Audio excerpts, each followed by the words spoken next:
Welcome to No2Nato No2War. If you are one of the 1.8 million people who attended our last meeting, either on the night or in the days and nights subsequently, you already know this.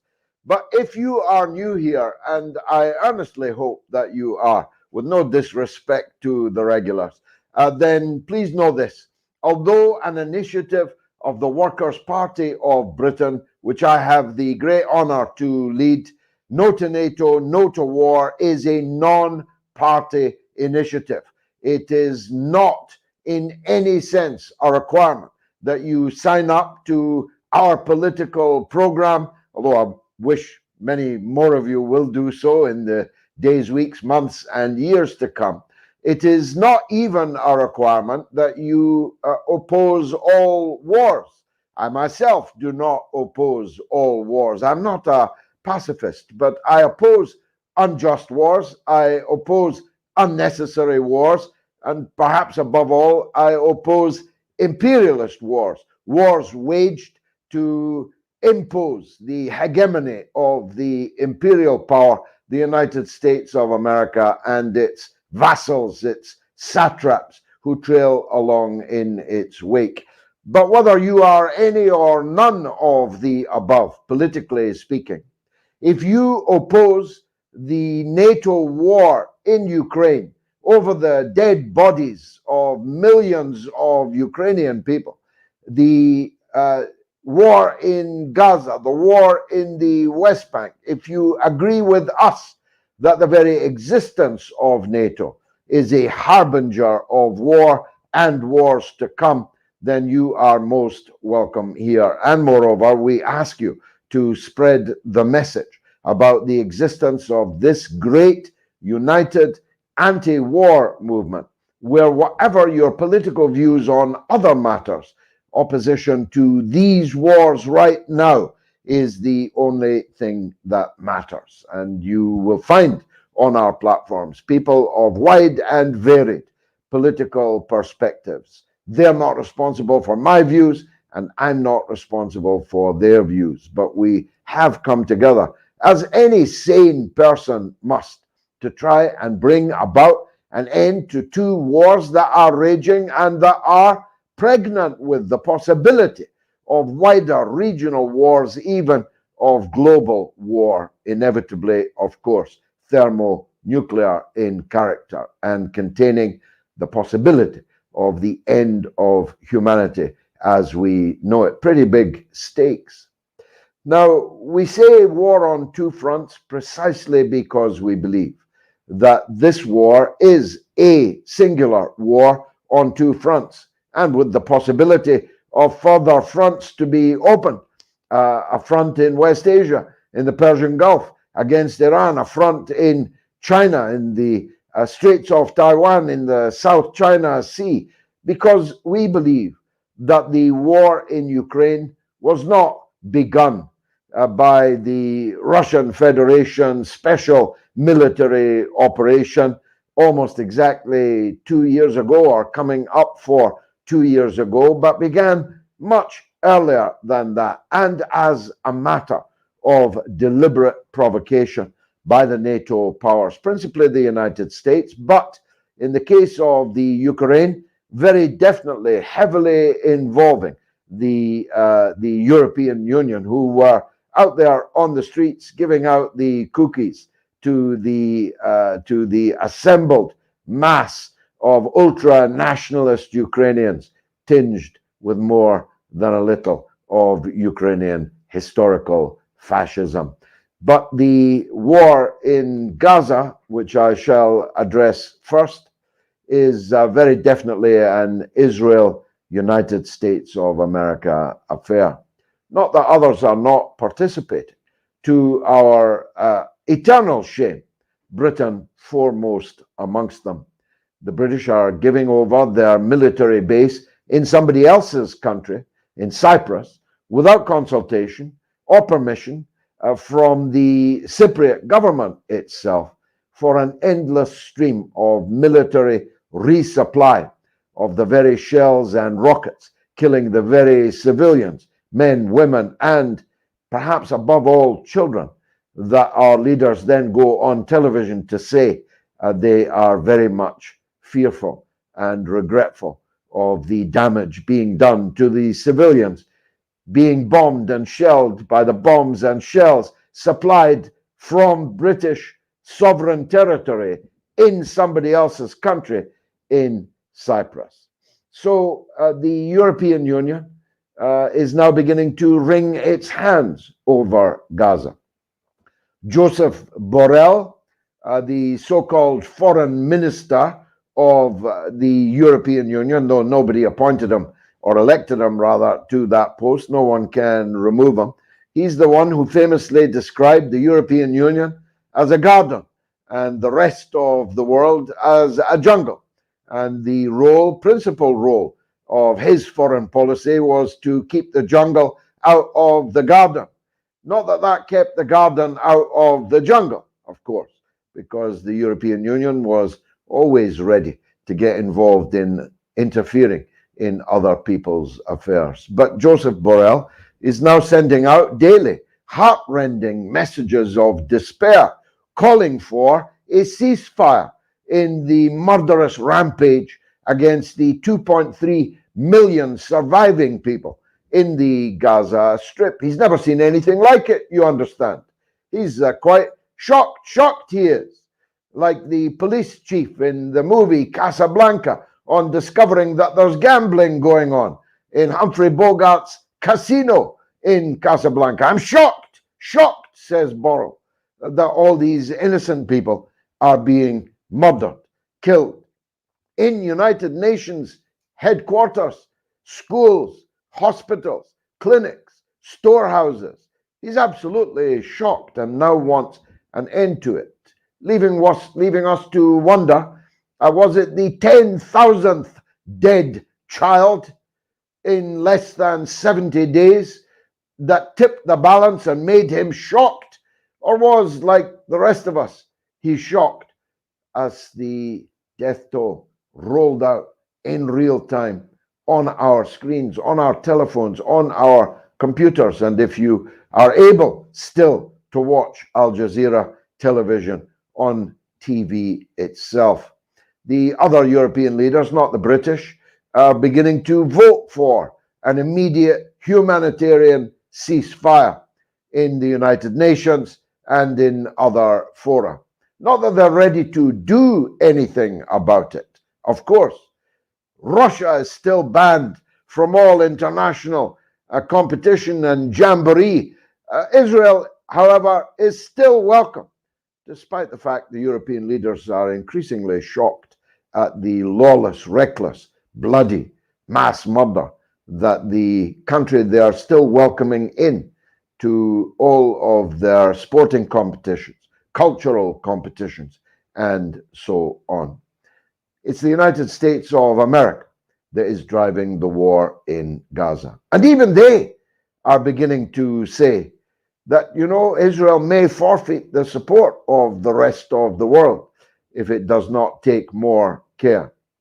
This is from the country that is supplying the 2,000-pound bombs, unguided bombs. Not that guided bombs are what they crack up to be, but these are literally on the tin, unguided bombs, 2,000 pounds in weight.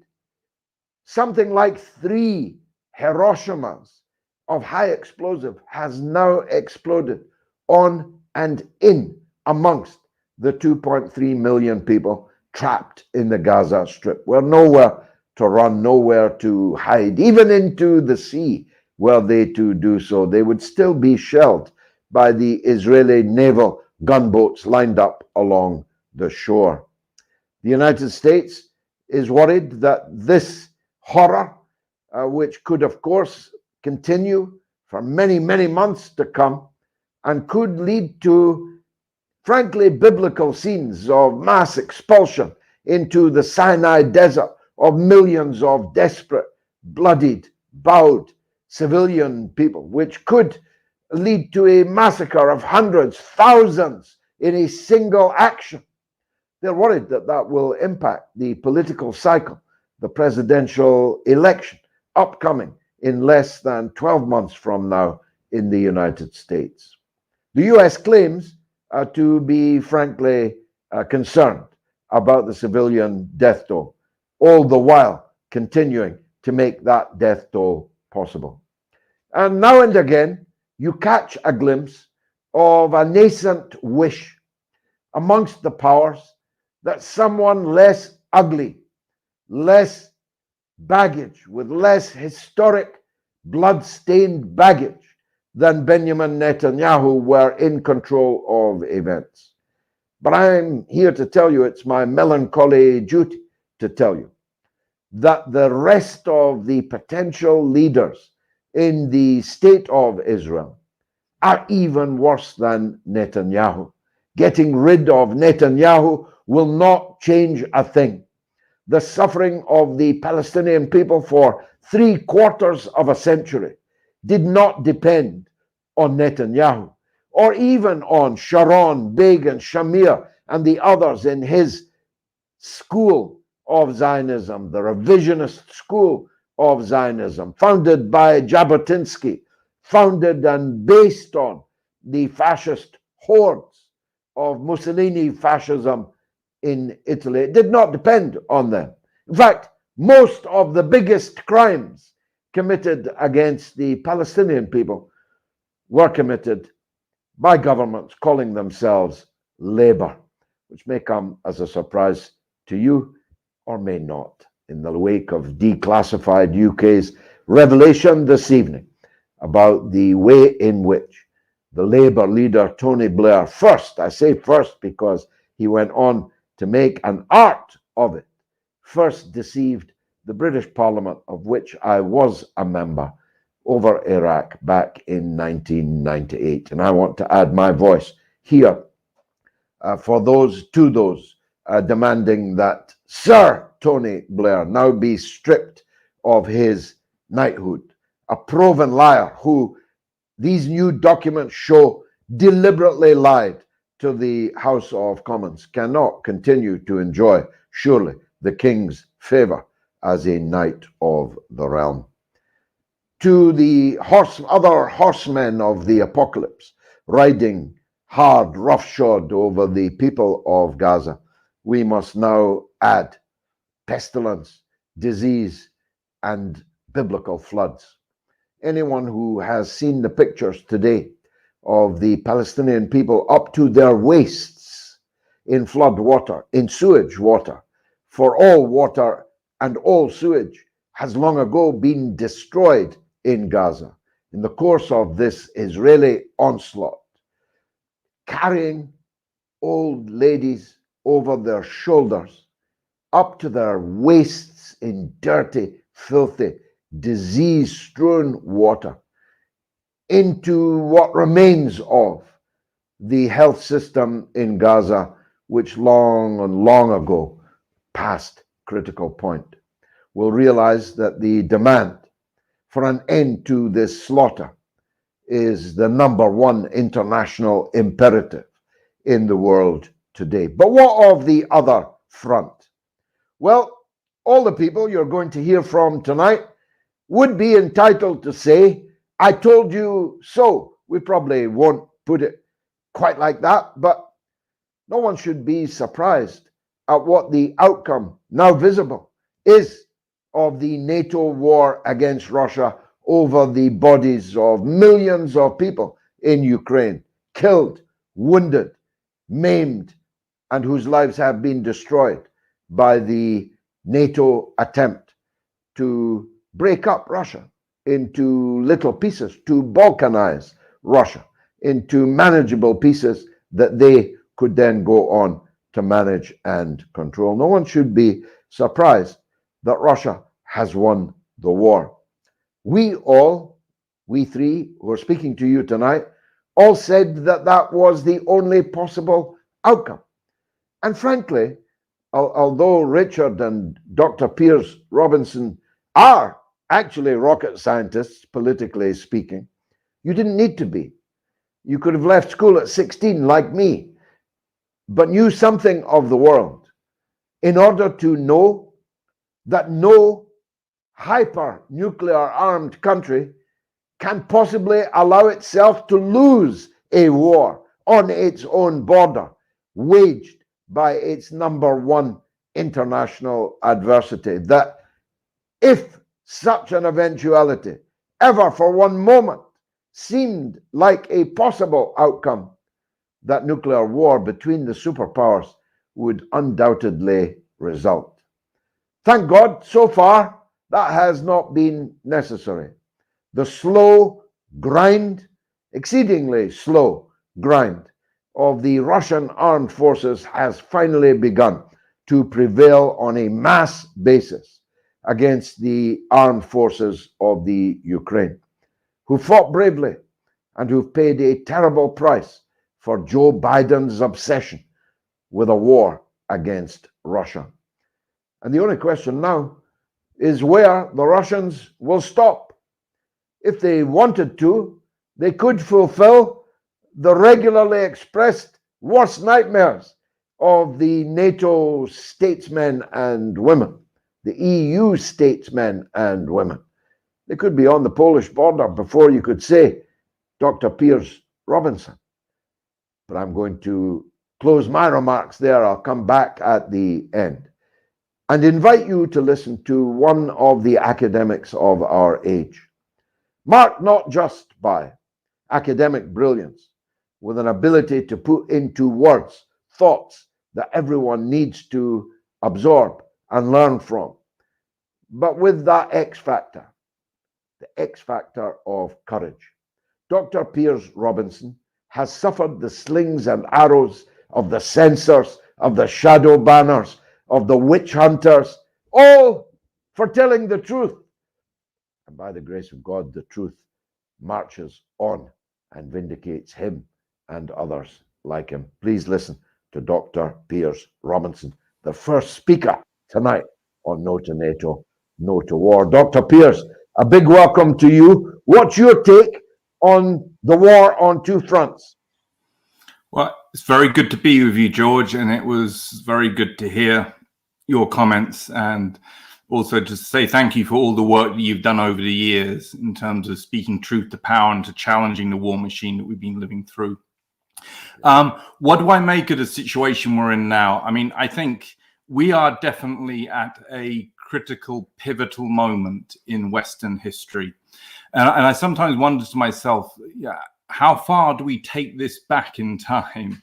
And I have in recent years thought more and more along the lines of, well, let's go back to Eisenhower. Let's go back to his famous departing speech, the military-industrial complex. Of course, he coined that phrase, and the warning he delivered.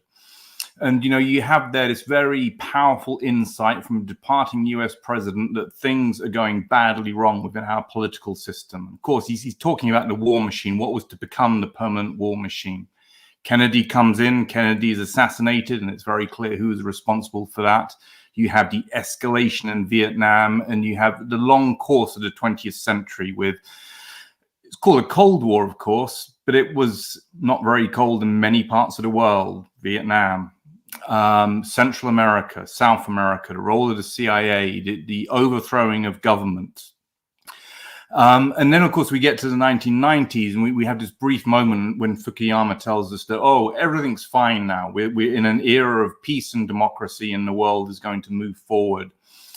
Then 9/11 comes along, which is clearly an instigated, a manufactured war trigger to start the global war on terror.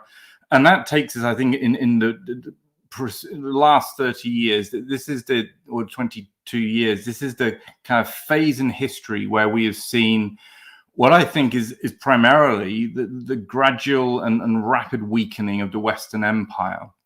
And so I started with Eisenhower because for a long time in the 20th century, the West was able to dominate. Of course, it sort of presents itself as having won the Cold War.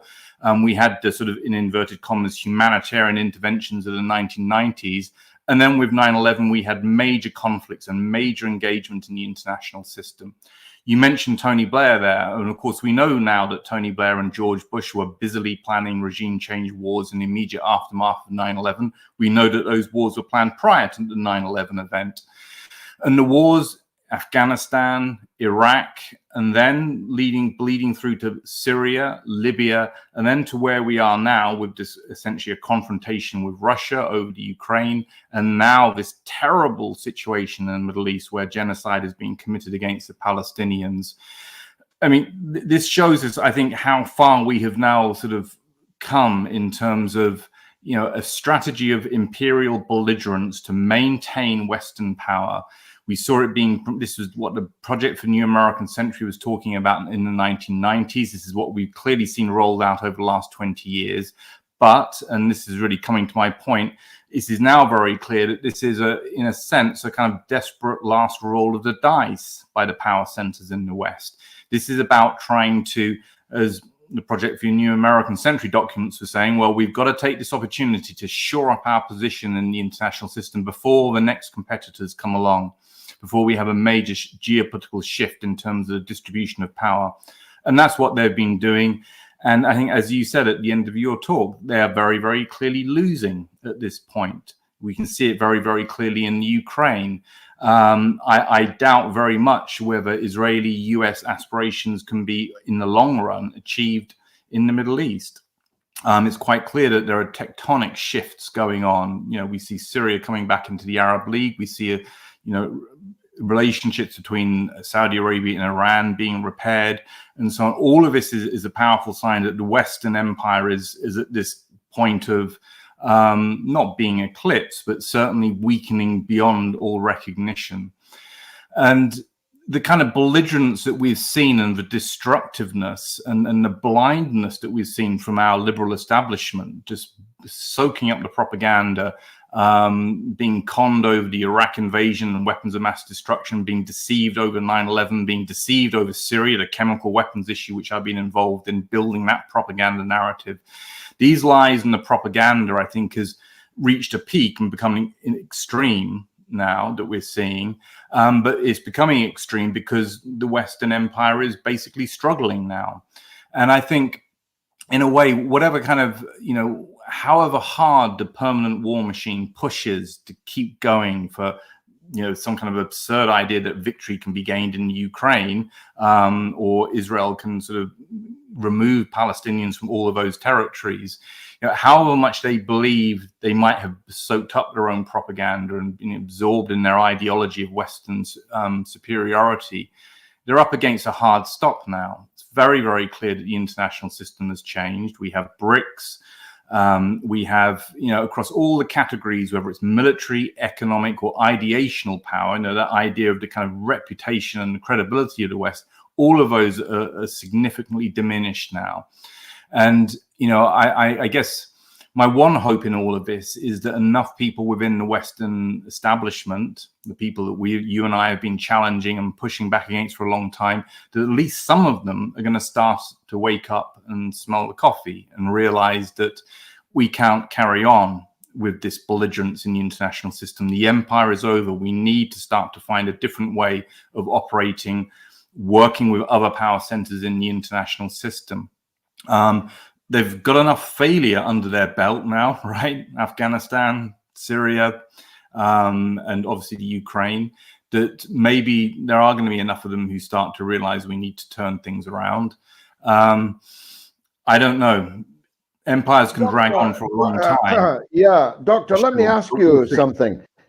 Taking advantage of the fact we've got you here. Are they capable of adopting new ways? Or are they like the scorpion in Aesop's famous fable of the scorpion and the dog, literally unable to do anything other than sting? Does NATO and the empire sting because it is NATO and the empire? Or is it possible that we might be able to so modify their behavior that they become a different animal altogether? Well, I think there are two things. I mean, one is what I was saying, that, at some point there might be enough people within the establishment who recognize that this cannot be continued unless we risk escalation, right? Unless you risk escalation in the Middle East against Iran or against China. or escalation against Russia in the context of Ukraine, which are just completely unwinnable military situations. Enough people at the top or within these institutions will start to push back. But at the same, so I think there's some reason to believe that might happen. You see a little bit of it in relation to Suez, obviously, and the end of the British Empire over that event. But you also need pushback from the populations as well. And you know, the work that you're doing, No2NATO, you know, there is a big groundswell of popular opinion which is pushing back against the Western war machine. People understand the deceptions in a way that they've never understood them before. You and I lived through Iraq. We did a lot of, you know, I did a lot of academic work on that. You did a lot of real world work in relation to Iraq. But that was an educational moment for a lot of the population about deception. Same goes for 9/11. There's a lot more information out now, and people are recognizing that as, or many more people are recognizing that as a manufactured war trigger. And I think that kind of level of awareness across the population gives us the possibility, I think, to, if they can be mobilized and organized properly, to actually start to exert some real pressure on our political establishments, on the permanent war machine, that the public won't stand for this anymore. So I think, you know, the beast, leopard can't change its spots, but it can, you know, it can start to weaken itself and fail, and with enough public pressure. And then again, this point about the hard stop, the point about the economic, military, ideational reality of the 21st century is an important one, that whatever the Western war machine wants to do, it's going to come up against powerful resistance, whether it's China or Russia or on the Gaza, Israel. Look at the public support for the Palestinians globally. It's huge. I haven't seen anything like this in my sort of, you know, in lifetime. So I think those pressures might force a change. And as I say, the only other route is ever greater military failure if we go to escalation, ever greater isolation of the West in ideational terms, with people, you know, people who've woken up to the Western Empire, people who've woken up to what happened in Vietnam or Central America or South America, the overthrowing regimes, or the global war on terror conflicts, that's all in recent memory. That's going to produce the kind of momentum, I think, to bring this to an end. But I would emphasize for sure that public awareness is critical in all of this. And I think, you know, but I can see this across Europe, right? I mean, it was Zara Wagenknecht, I think, who organized an anti-war demo in Berlin at about 2 weeks' notice, about half a year ago. I think Jeffrey Sachs was piped in to give a little talk. But, you know, we were at the Brandenburg Gate, and I think there was well in excess of 50,000 people mobilized at short notice at the height of the propaganda over the Ukraine, people being told, you've got to support Ukraine, von der Leyen going out and pushing the boat out, etc. And the sense I got was a really strong, sort of palpable sense on the streets and amongst the population in Germany, where I lived, that, you know, people weren't buying this and have had enough of these wars and recognize the deception in a way they haven't before. So, you know, that can all, I think those are all reasons to think that we are at this pivotal moment, with people pushing hard enough, such as yourself, you know, and anti-war movements and so on, as well as the rest of the world pushing back. And that, you know, that feeds back through the diplomats, right? You can see it happening in the UN. You know, diplomats are going back, you know, we're getting a really hard time on the floor. You know, this is over Gaza and Israel. So, you know, the moment has come.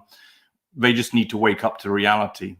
And, you know, the liberal power center or the extreme center, whatever you want to call it, those people who read the Guardian and the Times and delude themselves that the West is best and we need to lead the world, that small community, I think, is going to shrink and shrink and shrink. And maybe they'll never wake up to what they've been involved in. But I think the writing is on the wall. Slightly optimistic on my behalf, but I don't think it's over optimistic at all. Writing on the wall, waking up, smelling the coffee. Thank you, Dr. Piers Robinson. We'll come back to you before the close of the meeting. Richard Medhurst is a prolific and powerful broadcaster whose quick takes on big events are almost always absolutely correct. Bullseye after bullseye. has been scored by him on air, oftentimes within minutes of great events. For one so young, he's a very wise man. Richard Medhurst, the broadcaster and activist, joins us now. Richard, Dr. Piers was talking there about a pivotal moment. Of course, the point about a pivot is that it can turn either way. How do you see the likely outcomes of this pivotal moment on the two fronts we're talking about here, Ukraine and Palestine?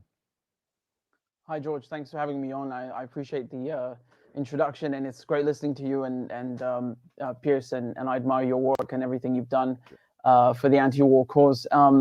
You know, we are at a pivotal moment. What's happening is that the war in Ukraine and the war in Gaza, they are related. What the West is dealing with now is the downfall of its empire. So they see over 150 countries signing up to the Belt and Road Initiative or the New Silk Road, which would revive the most famous trade route in history. And they feel threatened by that. There's no need to be threatened, but because it's based on a capitalist monopoly, they perceive any competition as a threat. And so they see also the expansion of BRICS. I covered it, and they more than doubled their membership. And of course, these include countries now like Saudi Arabia and the UAE, which could go either way. I think they're just looking out for what they're basically making sure that whatever happens, they will have a seat at the table, whether the West comes out on top or it's the multipolar world. But it's not looking good for the West. They've been trying now for a long time to put together this plan. So what they've done is they blew up Nord Stream 1 and 2, and before that they had already put sanctions to remove Russian gas flowing into Europe. Then with Iran, Donald Trump pulled out of the nuclear deal, and he reimposed the sanctions on Iran in violation of the agreement, and they cut off Iranian oil and gas. Remember, Russia and Iran are the two countries with the largest proven reserves of natural gas on the planet. And then when it comes to Gaza, Gaza also has gas. They discovered during a survey that in the Mediterranean Sea, so on the Levantine coast, you have what is called the Levantine Basin, and this gas field is called Leviathan. And so Syria, Palestine, Lebanon have enormous amounts of gas. It's not the only reason for the war in Gaza. This is obviously Israel is founded on Zionism, which is racist, and they've occupied Gaza before, and there are many reasons for the war. But one of the economic incentives is certainly the gas, and we know this because the Israelis, while claiming that they are under existential threat after October 7th, were handing out licenses to 12 companies, including British ones like BP, to extract gas. So it doesn't sound like much of an existential crisis if you're extracting gas, but they did that. And then if you remember the Lebanon crisis, so the Beirut port mysteriously blows up, and then 2 years later, so just last year in 2022, the Israelis send an FPSO, which is this enormous vessel that can extract gas on the go, and they try stealing gas from Lebanon in this Leviathan Basin in the Karish gas field. And the only reason they backed off in the end is because Hezbollah threatened to fire on them. They said, if you steal any of our nation's resources, we will fire upon you. And then Biden sent Amos Hochstein, who's his special envoy, to mediate, and they settled this maritime border issue. But just to recap, so Gaza is under siege since 2007. You can't even fish, let alone extract gas. The Beirut port is out of action, and Syria's Latakia port, Israel bombed that too and put it out of action. So the only major port left on the Mediterranean coast, in the Levant, is Haifa, which is controlled by the Israelis. And this is great because now they can monopolize the flow of gas into Europe. You got rid of Iran, you got rid of Russia, and you got rid of the Arabs. And then what happens magically? The Israelis propose themselves as the solution to the EU's gas shortages, and they signed a deal after sanctioning Russia. They signed this, and Ursula von der Leyen went there and said explicitly, Israel is going to be the solution to our gas problem. And so, of course, the Americans, they want to sell their own gas, liquefied natural gas, LNG, but the exclusion of the global South and the theft of resources is a plan that's been in the making for a long time. I mean, the Americans, this goes back several administrations where they've said they don't want any gas, Russian gas, coming into Europe. So, these things have come into play. And we shouldn't forget also the Ben Gurion Canal. This is a canal that was, I think Piers mentioned the Suez crisis just earlier. In 1956, after Nasser, the Egyptian president, dared to nationalize his own land, the Americans and Israelis came up with a secret plan to create a rival to the Suez Canal, and they named it Ben Gurion. And they had a plan to put 520 nuclear bombs in the Negev desert to excavate and dig the canal for them. They didn't go ahead with it, but it's a classified document. It was declassified in the 90s, and they came up with this in 63. So if you look at the map of this proposed Ben Gurion Canal, it literally passes through Gaza. So if you want to build that canal and monopolize not just the gas, but the shipping lanes, you have to take over Gaza. You can't have any resistance. You can't have anyone, quote unquote, annoying you. And the Israelis, either way, they want to kill the Palestinians and take their land. So it's like two birds with one stone. No one is going to use this proposed canal if you've got rockets flying all the time. It's just not going to work. So we shouldn't forget that this is also an important part of their plan. And they're doing all of this because they're in crisis. When we look at the New Silk Road, this will go from China all the way to Syria, and then it has access to the Mediterranean Sea. And Piers also mentioned that Syria was brought back into the fold, into the Arab League and into the international community. And what did President Assad do just before October 7th? He went and visited China. So this, of course, makes the Americans very angry because China is the world's largest economy. And Syria and China signed a strategic partnership. The reason for this is so that the New Silk Road would have access to the Mediterranean Sea, which is pivotal, as we're talking about. And Iran and Iraq at the same time signed a railway deal, which expands railway access and completes this entire axis of trade, land-based and maritime. So Netanyahu went to the UN and he holds up this map, and this is just before October 7th, and he declares his plan for a new Middle East. What it really is, it's a rival to the Silk Road.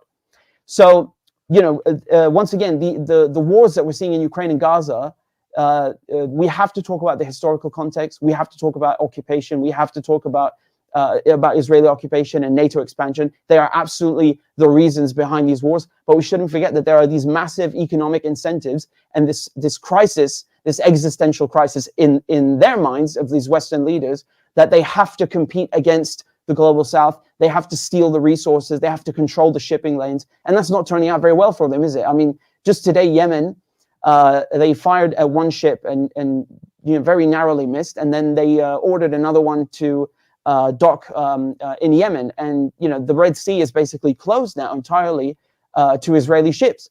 So this is what all Arab countries should be doing, because all the crucial maritime straits and trade routes pass through Arab countries. You've got Gibraltar, which is near Morocco.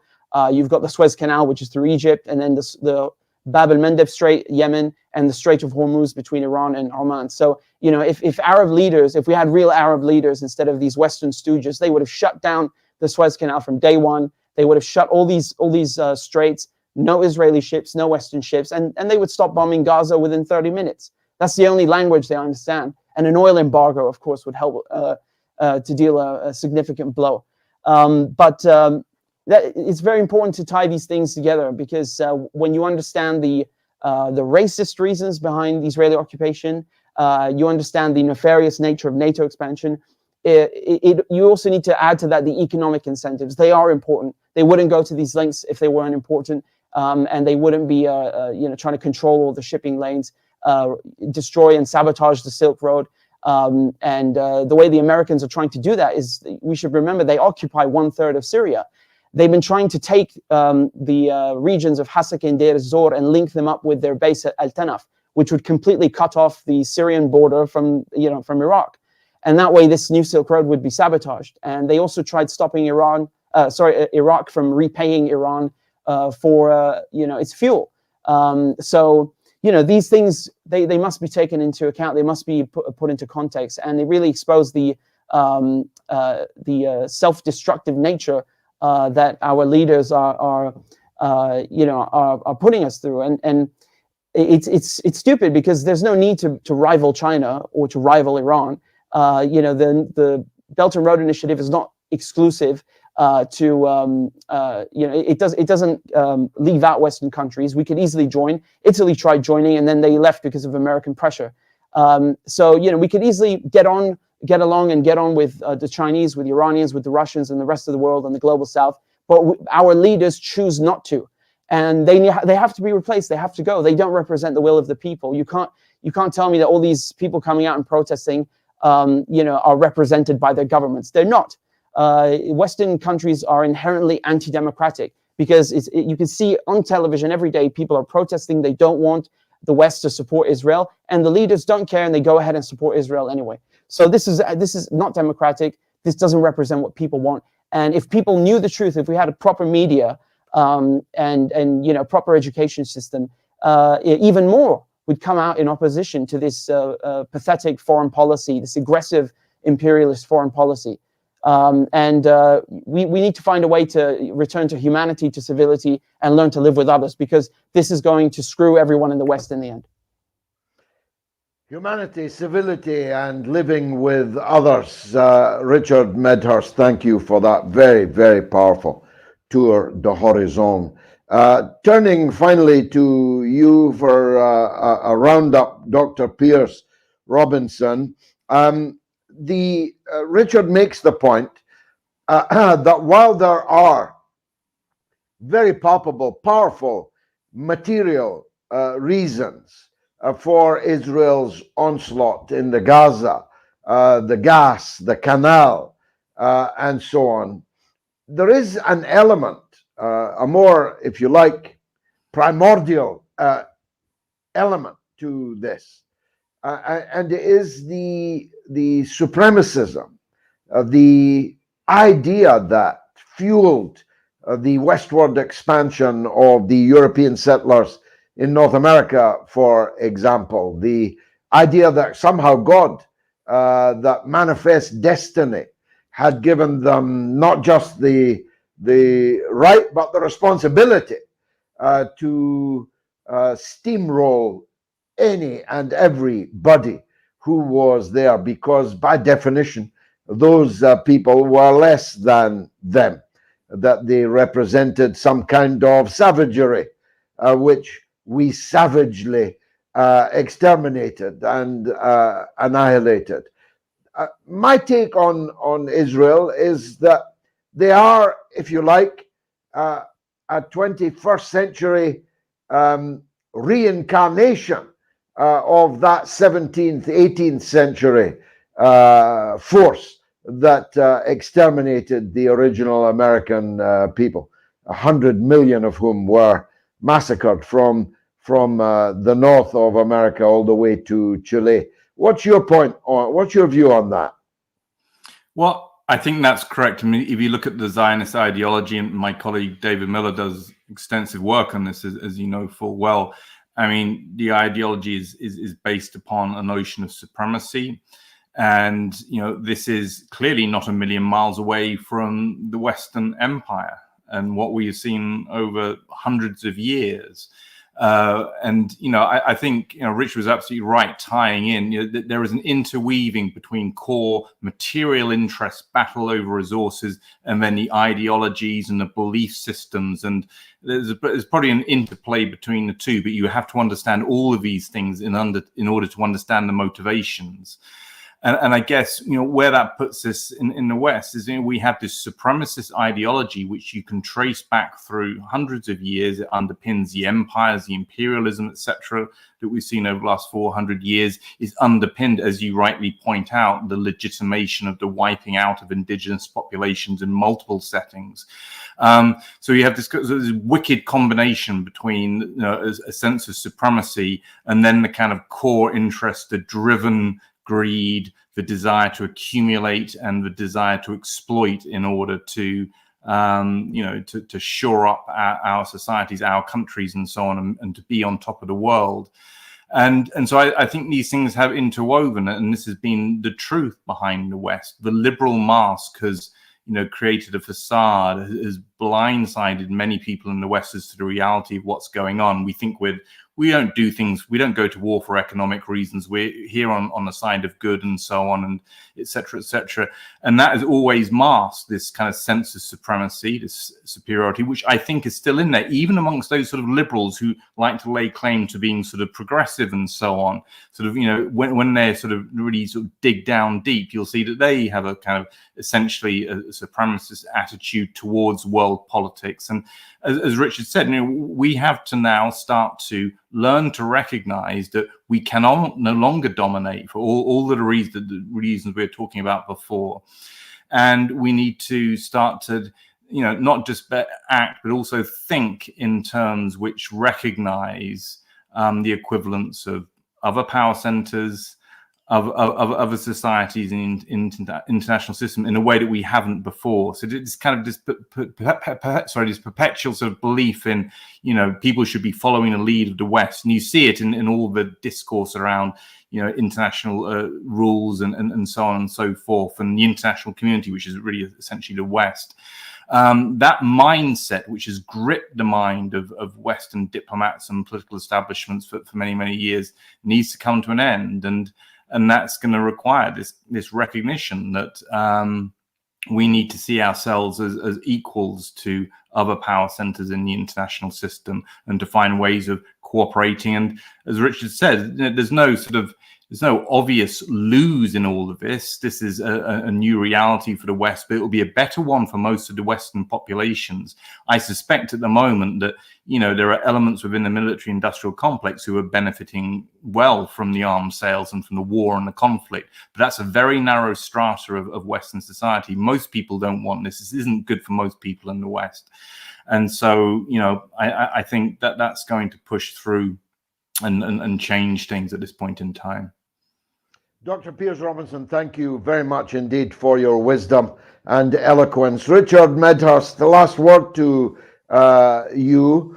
You and I both, you more than I even, although we both have blood on both sides, East and West. It is quite laughable for those who know, for example, Syrian society, or who I was once confronted at the Oxford Union with someone who said we needed to educate the Iraqis. And I was forced to point out that the Iraqis had the greatest library in the world and were teaching algebra and geometry when my people were painting their faces blue and living in the forest. It is quite a laughable idea, this Western racial supremacy, this garden jungle analogy.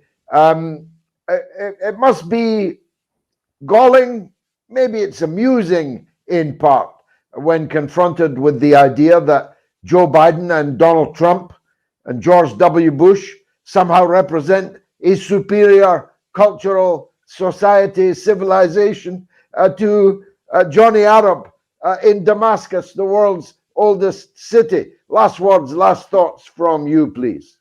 Yeah, it really is laughable, George. And as you said, I mean, Iraq and Syria are truly the cradle of civilization. There's a former director of the Louvre Museum in Paris who said that every person in the world has two nationalities, their own and Syria, because you know because of how relevant and important it is to human civilization. I mean, this goes without saying. You know, farming, agriculture, writing. I went to Ugarit when I was young to the archaeological dig, and I saw, you know, this is where the first musical notes were ever written, the first alphabet in the world, and it's heartbreaking to see these wars not only kill people, which is the primary crime, but also destroy and ransack their antiquities. I mean, the arch in Palmyra was blown up. I was lucky enough to see it when I was young, but you know, seeing a 3D basically a reconstruction of it in Trafalgar Square is almost insulting when you know, our government helped to destroy that, the original one in Syria, by supporting all these you know, loony jihadists and trying to topple the Syrian government, along with, you know, a lot of EU countries, the US, Saudi Arabia, Turkey, Qatar, and so on.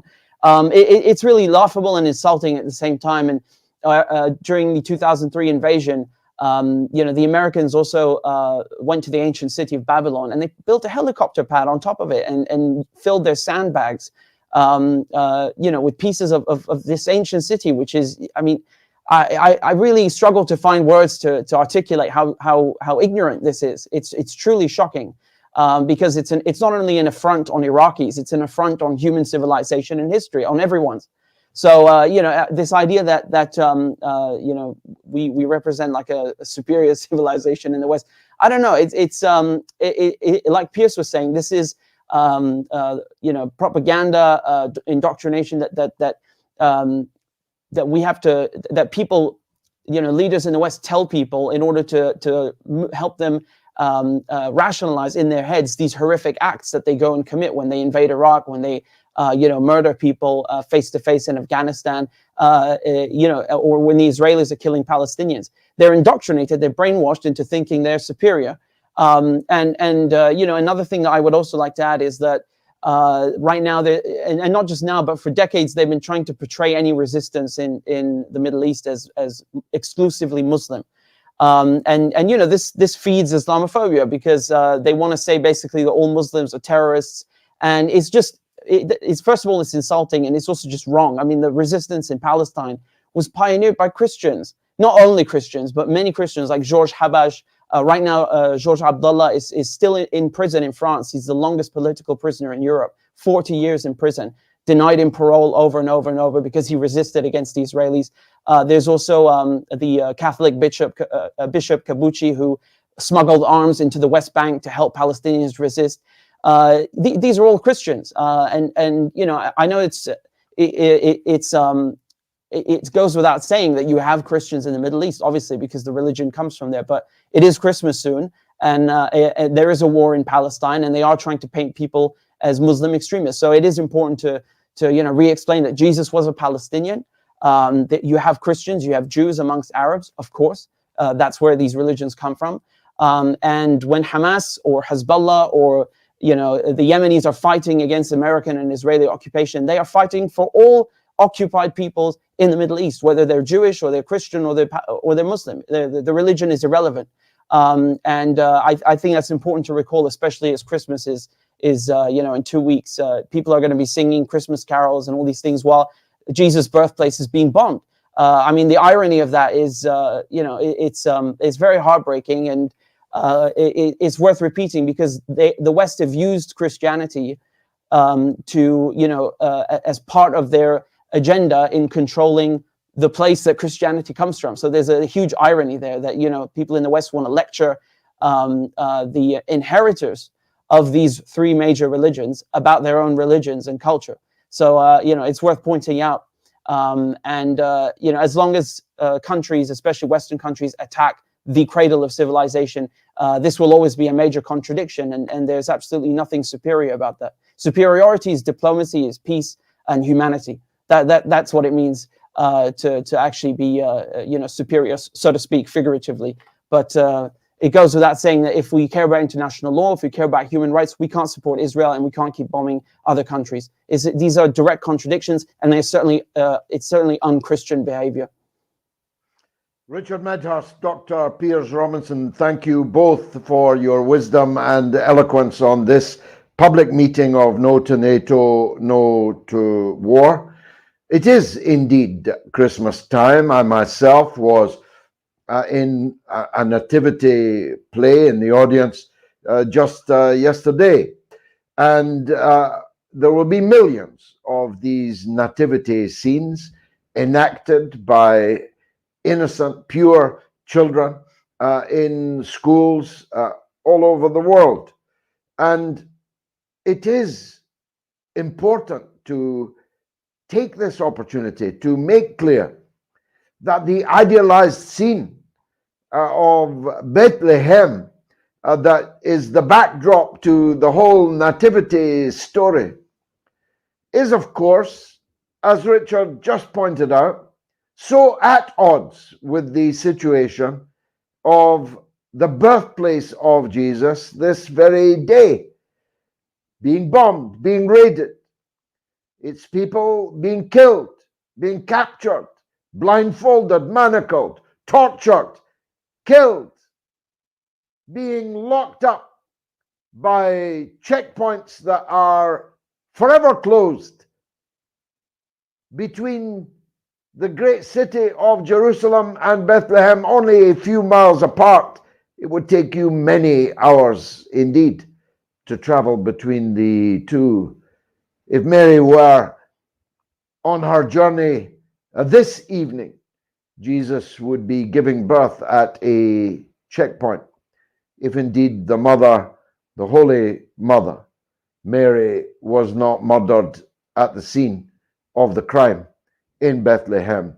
Nazareth, from whence the family had traveled, is in bondage. So-called Arab Israelis live there. Increasingly endangered species, subject to pogrom like the pogroms which occurred 60 days ago in the great Palestinian city of Haifa, to which Richard just referred as now the only existing superport in the entire Levantine coast, thanks to the deliberate actions of Israel. Nazareth is in bondage. Bethlehem is under siege. Jerusalem's ancient alleyways run with the blood of the believers, both Christian and Muslim. One of the oldest Christian churches in the world, in Gaza, was destroyed in this Israeli onslaught. And yet Christian leaders, even church leaders, with the exception, rather belatedly, of His Holiness the Pope, but most Christian church leaders haven't said a word about the slaughter and murder going on right now in the Holy Land. And as for these frauds, these snake oil salesmen and women who wear their Christianity on their sleeve as they run for political office, they probably don't even know what I'm talking about. It's been marvelous for me. I hope it was for you. This has been a public meeting brought to you by No2Nato No2War. Please follow us on all platforms on social media. Join us.